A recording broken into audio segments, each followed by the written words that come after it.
I think वो जो दौर था, स्पेशली जो लेट 80s का दौर था, one of the most successful eras in Pakistan history, जिसमें आपने इंडिया में भी पहली दफ़ा अवे सीरीज़ जीती बेंगलोर टेस्ट के साथ, इंग्लैंड में भी आप लोगों ने अवे सीरीज़ जीती, जो लीड्स का टेस्ट आई थिंक जीते थे। और उसके बाद नेहरू कप आपने जिक्र किया 1989 में, that was also we won the tournament. Exactly. So ये बड़ा ज़बरदस्त एक दौर था। तो ये बताइए कि बुनियादी एलिमेंट्स पे अगर हम पॉइंट आउट करना चाहें कि क्या कप्तानी थी, टीम सिलेक्शन थी, टीम स्पिरिट थी, स्ट्रैटेजी थी, फिटनेस लेवल्स थी, क्या आप पिन पॉइंट करेंगे, क्या वजूहत थी जिसकी बिना पे वो जो 5-6 साल थे वो पाकिस्तान क्रिकेट का एक गोल्डन एरा बन गए?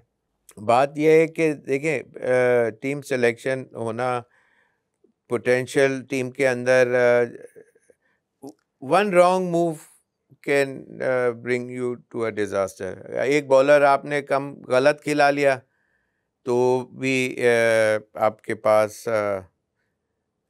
मुश्किलात फेस करना पड़ जाती है, म्यूज़िक फेस करना पड़ जाता है। जैसे लेटली इंडिया ने स्पिनर कोई सही नहीं खिलाया शायद, तो उसकी वजह से उनको डेंट पड़ा इवेंचुअली, वरना शायद मुश्किल उनकी आसान हो जाती। एनीवेज, पाकिस्तान टीम में जब एक force to reckon with team थी, वो कहते हैं कि वेस्ट इंडीज़, वो इंग्लिश राइटर है ना स्किड बेरी, तो उसने लिखा था कि 88 की जो टीम थी वेस्ट इंडीज की, दे वर अनशेकेबल। ड्रॉ करके आए थे जो हमारे, जो मैं माशाल्लाह से मेरा सेकंड हाईएस्ट था आफ्टर जावेद मियां उस सीरीज के अंदर।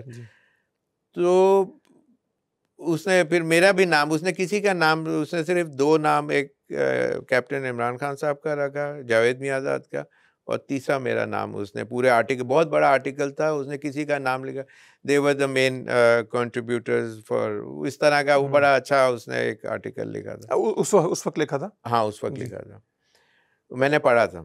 और फिर पाकिस्तान टीम ने और वो तो उन्होंने बड़ी क्लियर कट अंपायरिंग जान के उन्होंने इस तरह से की, वरना तो हम वो टेस्ट सीरीज जीत जाते। और 35 इयर्स के बाद वेस्ट इंडीज को कोई सही मानों में उनको जिसने हराया वो हमारी टीम थी।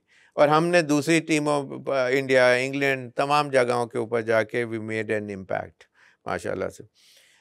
उसका रीज़न जो आपने पूछा है, वो उसका रीज़न डेफिनेटली ये कि ये वो प्लेयर्स थे कि they wanted to make a name for themselves. जब आपको पहले तो अपने अंदर सेल्फ बिलीफ होना चाहिए, आप अपना लेवल ऑफ द बार को जब रेस करना चाहते हैं तो यू एक्ट अकॉर्डिंगली। और उसके अंदर सिर्फ आप अगले मैच के अंदर सिर्फ अपना नाम दलवाना चाहते हैं, और you want to come out as a winner in every other game. अगर आप वहाँ नहीं भी हाईएस्ट पॉइंट पे पहुंचेंगे, you would be somewhere around that point कि जहाँ आपकी परफॉर्मेंसेस नोटेबल हों, अगर हाईएस्ट नहीं होती। अगर आपके एम्स ये हो कि जी 30-40 करके, जो आजकल के प्लेयरों की होती है कि जी अगले टेस्ट में मेरा नाम आ जाए, और इस तरह से। और अब तो बड़ी सेल्फिश अप्रोच है।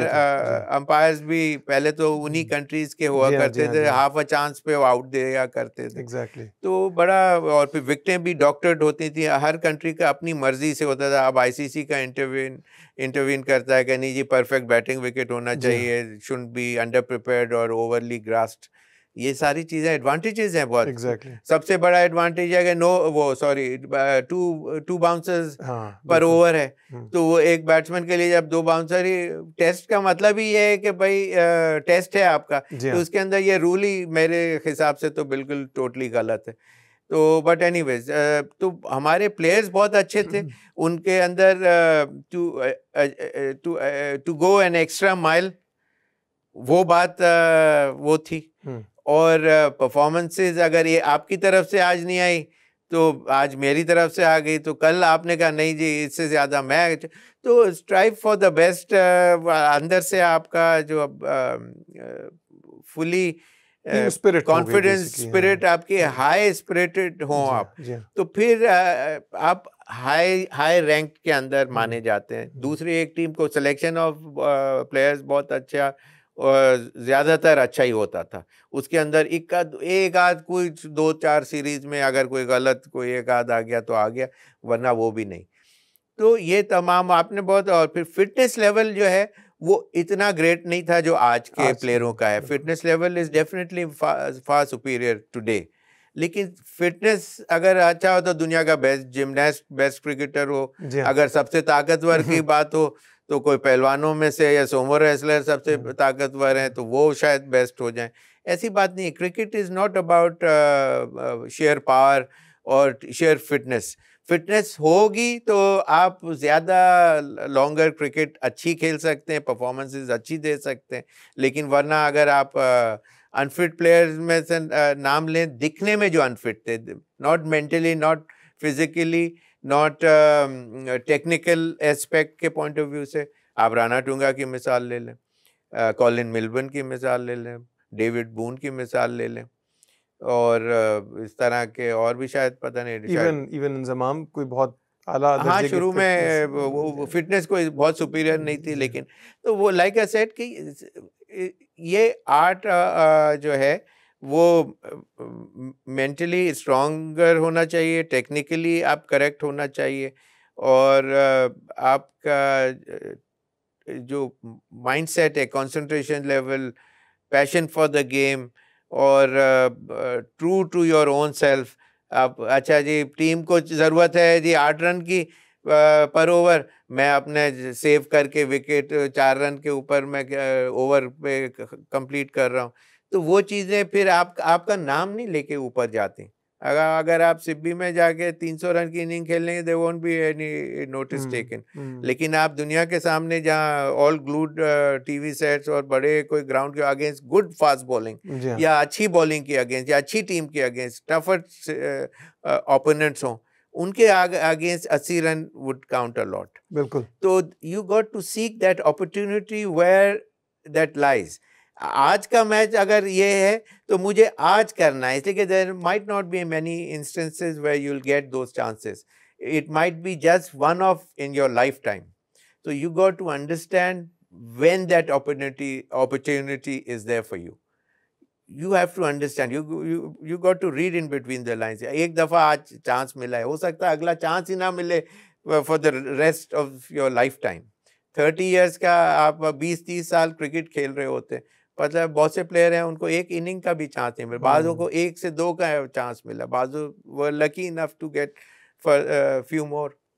मियादाद साहब से मैंने इंटरव्यू किया था, बड़ी खूबसूरत बात की थी कि 11 के 11 प्लेयर ये सोच के खेलते थे कि मैंने मैच जिताना है, तो ऑफ कोर्स उसका रिजल्ट फिर मैंने भी डेवलप कैसे, क्योंकि ज़ाहिर आपने कई कप्तानों के साथ खेला, खैर मुश्ताक मोहम्मद के साथ तो आपने नहीं खेला, but he is also considered one of the, I played under him for PIA. Okay, we won the championship also. Okay, but Pakistan की तरफ से तो आपने ज़हीर अब्बास के अंडर खेला, Imran of course, Javed my dad, और टूवर्ड्स द एंड मेरे ख्याल आपने वसीम अकरम वगैरह के नीचे भी खेला। तो ये कोई कैप्टनसी का भी इसमें कोई रोल कैसे रेट करेंगे आप इन कैप्टन्स के? देखिए कैप्टन का बड़ा रोल होता है, इसमें कोई शक नहीं। जैसे मैं फर्स्ट टेस्ट मैच जब खेला था तो ज़हीर अब्बास साहब के और PIA से भी उन्हीं की कैप्टनसी में खेलता रहा, लेकिन मुश्ताक साहब के साथ भी जब खेला, और जावेद भाई, और ये इवन मेरे ख्याल सलीम मलिक के साथ भी शायद, नहीं टेस्ट मैच अभी याद नहीं आ रहा मुझे कि मैं खेला कि नहीं, लेकिन जो सबसे ज़्यादा technically spot on, who could see behind the curtain 2 days before, was only one captain, that had been Mushtaq Mohammad. उनका एडवांटेज ये था कि he had played cricket under surveillance of Hanif Mohammad साहब and वजीर मोहम्मद साहब, who were cricket के अंदर पूरा माइन्यूट nitty-gritties को समझना, thinking about the game, how to go an extra mile, और एक चीज़ वर्ल्ड रिकॉर्ड्स पता होना है, rules regulations of the game. और फिर इनको एडवांटेज एक और मिला कि 1970 के बाद ही मूव टू इंग्लैंड, पहले तो 1958 में टेस्ट मैच खेले, उससे पहले 10, 12, 15 साल उनकी जो ग्रूमिंग हुई इन दोनों माइंडसेट के साथ हुई। फिर उसके बाद नॉर्थहैम्पटनशायर की तरफ से वो खेलने चले गए। वहाँ 3 दिन के अंदर you have to finish a game, वहाँ 3 डे में फर्स्ट क्लास मैच होता है। तो आपको डिक्लेरेशन और उनको कब किस वक्त आउट करना है या कितना डिक्लेरेशन, फिर आपको एक स्पोर्टिंग डिक्लेरेशन देनी है कि नहीं देनी, तो इस तरह आप सीखते हैं। तो वहाँ उनको और he got polished out there as well, और वहाँ से eventually he became a product, और eventually most of them they say Pakistan best ever captain, इसमें कोई शक नहीं, आई बिलीव सो। लेकिन इमरान खान साहब के साथ भी बहुत ज़बरदस्त यही फील आई, लेकिन he was very bold, daring, he would take chances. और जावेद मियां साहब के साथ और ज़हीर भाई के साथ थोड़ा सा ये फ़र्क था कि ज़हीर भाई थोड़ा सा ज़्यादा सेफ प्ले करते थे, जावेद भाई used to play safe and yet थोड़ा सा फ्लैम्बॉयंट भी थे, लेकिन नॉट टू दैट एक्सटेंट।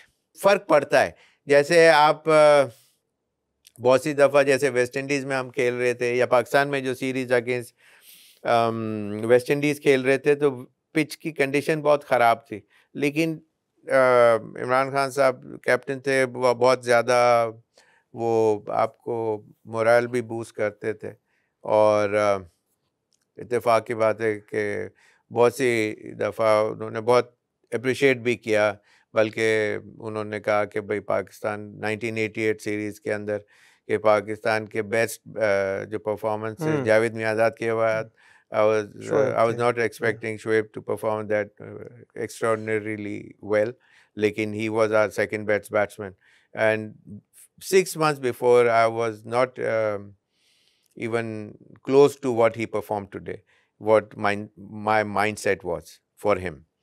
तो बात यह है कि वो कि भाई drastically improved himself so much, so such a short period of time.